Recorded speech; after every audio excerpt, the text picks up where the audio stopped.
best Philly shell since Floyd Mayweather. Yeah. His defense was incredible. Yeah, defense, and he stayed. And that guy was putting the guy from Golden Boy. I can't remember his name, who he fought, but was just a good fighter and was really pressuring him. And Shakur stayed in the pocket. Yeah. He stayed in the He pocket. also Because said people he's were not gonna calling him a fight that runner way before. anymore. He's not a runner, yeah. Teofimo is just a sore loser. He's just a peanut brain cell. Shakur, that guy will put anybody to sleep outside the ring, not inside the ring, because that's like he's the most boring fighter in the history of boxing. And they can say whatever they want, they can hype him up and all that stuff, but I really feel bad for him because there's no way they could put him on paper. Joe Rogan recently weighed in on the long-anticipated Shakur Stevenson versus Teofimo Lopez matchup, and his analysis cut straight through the hype. Rogan highlighted Shakur's elite defensive instincts, sharp timing, and exceptional ring IQ, while questioning how Lopez's explosiveness and aggression would hold up against such a disciplined technician. Rather than trash talk, Rogan framed it as a classic styles clash, emphasizing how pressure, patience, and intelligence often decide fights at the highest level, especially when the stakes are this high. He will just keep the distance, keep it clean, fight when he needs to, box when he needs to. But I do like Lopez. He's very athletic, he knows how to box, and I think when he's an occasion like this, he does rise to it. But I just think Shakur's been around the world as an amateur as well as a pro. I think he's more of a seasoned fighter. I'd say Wood maybe. I think they've both been a bit inactive, but I'd say Wood. I think he's a bigger puncher. I think he might just clip him in a Sugar Nunes. I was out in Japan. That's actually where I met Inoue at that fight. I'd never watched him before until then. He's relentless. He can hit hard. He's a small target. I'll go with Nunes. You gotta go with Shields. I think she's ticked every box as a pro and amateur. I think. After months of speculation, the showdown is now official. Shakur Stevenson and Teofimo Lopez will meet on January 31, 2026, at Madison Square Garden in New York City, headlining the Ring 6. The bout will take place at junior welterweight, 140 pounds, with Lopez defending his WBO super lightweight title as Stevenson moves up from lightweight to challenge him. That works for Canelo himself. Didn't happen that night. I had Crawford winning the fight, and he did. So this is not that, you know. And my best attribute in my skill set is my footwork. So I look forward to seeing how much am I going to develop going against a fighter like him. What did I learn from all the fighters that I faced in my 23 fights as a professional fighter? So exciting. Is there a rematch clause in this? No rematch clause. Stevenson enters the fight as one of boxing's most technically refined fighters. A former Olympic silver medalist with an undefeated professional record, he's known for elite defense, smooth southpaw movement, and pinpoint accuracy. Having already collected titles across multiple divisions, Stevenson now aims to secure championship gold in a fourth weight class. He's been vocal about chasing legacy, not just belts, and believes his skill set and ring intelligence will overwhelm Lopez. According to Shakur, he's already seen the best version of Lopez and feels he operates on an entirely different level. You delivering a masterclass. Or a knockout by T.O. Yeah, are you getting into some type of brawl with T.O. and end up getting knocked out, right? What are fans getting wrong about the matchup?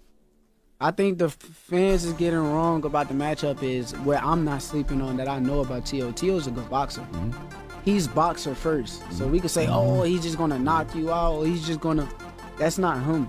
He's boxing first. He's going to want to establish distance and range on the outside and try to beat me up on the outside. So I think that's the main thing. And also the biggest thing that everybody don't realize with me, I can punch. Everybody say, oh, he can't punch, and then boom, crack somebody, and then they laying down, or something may happen to where they hurt or something like that. So I think that's two big things. At a press conference, Stevenson claimed he sees clear weaknesses in Lopez's game, particularly on the mental side. He dismissed concerns about moving up to 140 pounds, arguing that size and muscle don't win fights and that Lopez isn't significantly bigger. Shakur promised a far sharper performance than his last outing and vowed to deliver a masterclass, acknowledging Lopez as a high-level fighter but not one on his level. Lopez fired back by calling the bout a true legacy fight, saying he chose Stevenson because he wants the best, not easy matchups. He warned Stevenson that 140 pounds would be a rude awakening, stressing how much he's grown through tough battles in the division. Lopez leaned into his unpredictability, saying opponents never know which version of him will show up, and promised to prove why he's still the takeover. Better come fight night against Teofimo Lopez than I was against Vader. 1,000 times better. Faster, sharper, stronger, mentally more on point, and I can't wait.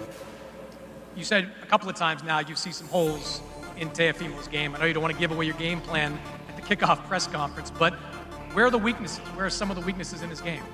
A lot of the weaknesses is in his mental. I think it's more mental than anything, and I'm going to expose it. You said in your last fight that you proved you were a dog against William Zepeda.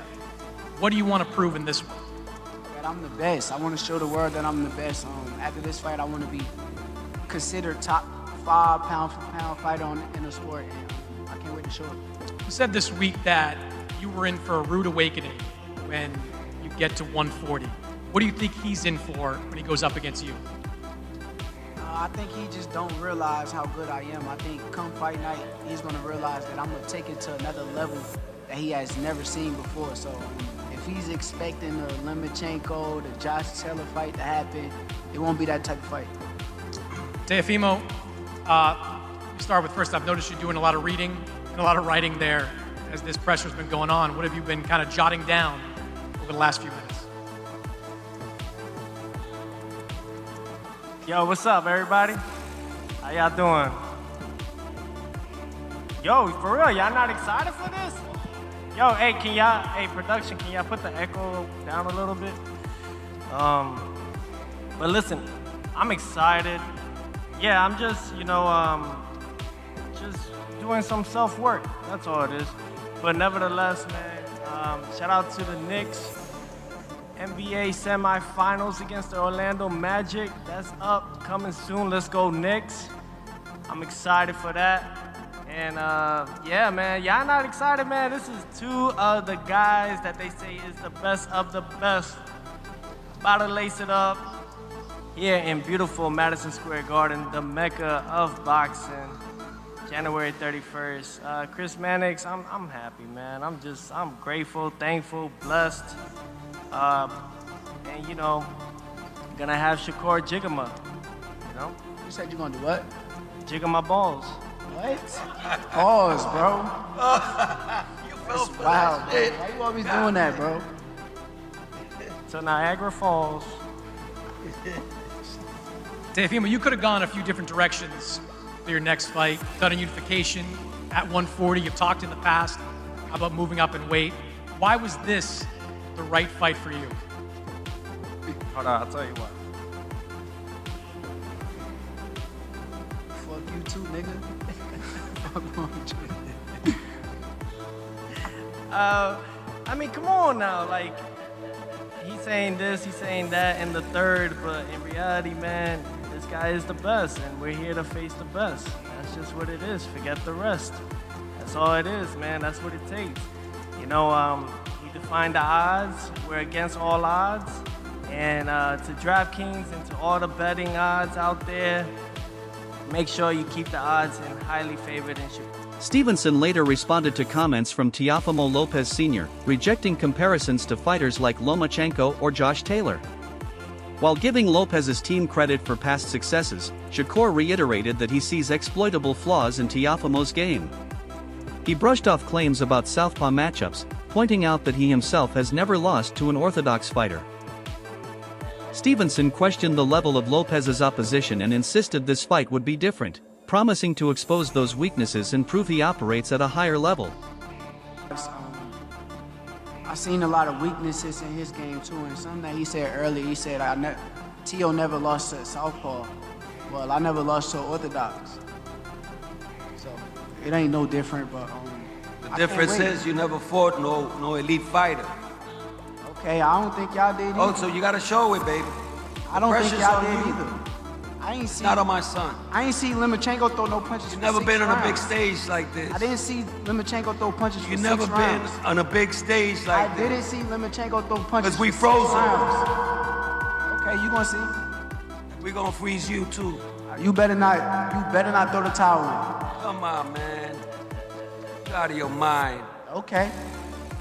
My son fought without no air. My son fought without no air against convulsors. You can't fight He for got your balls. son. You can't fight You for gonna your tell son. me, man? Come on. You can't fight for your son. I bet you gonna quit. Okay, you gonna see. All right? Shakur, we've heard senior say a couple of times or bring up the Zepeda fight, maybe kind of hoping that you fight that style. Do you think they're trying to get you out of your game? I will be 100 times better come fight night against Teofimo Lopez than I was against Zepeda. 1,000 times better. Faster, sharper, stronger, mentally more on point. I can't wait. You said a couple of times now you see some holes in Teofimo's game. I know you don't want to give away your game plan at the kickoff press conference, but where are the weaknesses? Where are some of the weaknesses in his game? A lot of the weaknesses is in his mental. I think it's more mental than anything. I'm going to expose it. You said in your last fight that you proved you were a dog against William Zepeda. What do you want to prove in this one? That I'm the best. I want to show the world that I'm the best. After this fight, I want to be considered top 5 pound-for-pound fighter in the sport, and I can't wait to show it. You said this week that you were in for a rude awakening when you get to 140. What do you think he's in for when he goes up against you? I think he just don't realize how good I am. I think come fight night, he's going to realize that I'm going to take it to another level that he has never seen before. So if he's expecting a limit... Promoter Eddie Hearn praised Madison Square Garden as the mecca of boxing and applauded both fighters for making a rare, legacy-driven matchup. He labeled Lopez the clear number 1 at 140 pounds and Stevenson the number 1 at 135, calling it a true best versus best fight. Hearn highlighted Stevenson's attempt to become a 4-division world champion at just 28 years old and urged fans to appreciate two elite fighters in their prime risking everything for greatness rather than chasing easy money. Both Shakur and Teofimo Lopez need a huge amount of credit for making this fight. Both of the guys are the respective kings of their division. Teofimo Lopez, the number 1 guy at 140, Shakur, the number 1 guy at 135. And when I heard about this fight, I didn't expect it to happen. And you know, the work that His Excellency's done, Ring Magazine, to make this fight quite sensational. But the icing on the cake is to see the fight at Madison Square Garden. This is, for me, the absolute mecca of boxing. And speaking to Joel and Sal, the incredible team at the Garden, the pre-sale numbers are through the roof. This place will be full to the rafters on January 31st. You've got Newark against Brooklyn, but more importantly, you've got 2 generational great fighters. In Teofimo Lopez, a guy that beat the man at 135, up at 140. But this guy to my right, when you talk about chasing greatness, 28 years of age and trying to become a 4-division world champion on January 31st. Look at the names in the history that have done it. Roy Jones Jr., Pernell Whitaker, Sugar Ray Leonard, Thomas Hearns, Juan Manuel Marquez. Greatness only gets appreciated over time. Let's acknowledge what we're about to see on January 31st. This is 2 guys in their absolute prime. And we should be very, very lucky in a sport that's dominated by money, and these fighters deserve every penny they get. These guys are chasing legacy. And that's so motivating to be involved in an event like this. And the undercard will be announced in due course. Frank Smith and the brilliant guys at Seller and Ring Magazine. Rick, thank you very much. This is just an incredible event to be involved with. But just take it in and enjoy what we're about to see. 2 great fighters in their prime, putting it all on. Former world champion Tim Bradley added that Stevenson is the one fighter capable of even dethroning undefeated star Gervonta Tank Davis. Bradley believes Shakur's defense and ring IQ would allow him to outbox Tank in a future unification bout. Meanwhile, Lopez pointed to his career-defining win over Vasily Lomachenko and his success at junior welterweight as proof that he thrives when underestimated. He argued that his power and aggression could trouble Stevenson if he executes correctly, claiming that once Shakur's jab is neutralized, the fight will tilt in his favor. I just got one and all. I know Shakur Stevenson is going to be having a fight coming up. I know there's a lot of pressure of having to perform. Some people have been very critical of, you know, this last fight. He has the free agency thing coming up. Any kind of wisdom, advice, you know, and something for a young fighter? Shakur don't need me to give him any wisdom. Shakur that guy, man. And call it whatever you want to call it. He ain't gonna be with Top Rank, whatever y'all want to say. You know, you hated this. Not. He don't need me to say what he needs to do. Shakur already knows what he needs to do. You know, he's seeing Tank shine. He's seeing Tank get that attention. But you know, his ultimate goal is to be the best at 135 pounds. That's his goal. So he gonna come in feeling some type of way. He gonna come in refocused, dedicated like always, and he gonna show y'all. He gonna show y'all what he's made of on that night when he returns. Trust me, he will.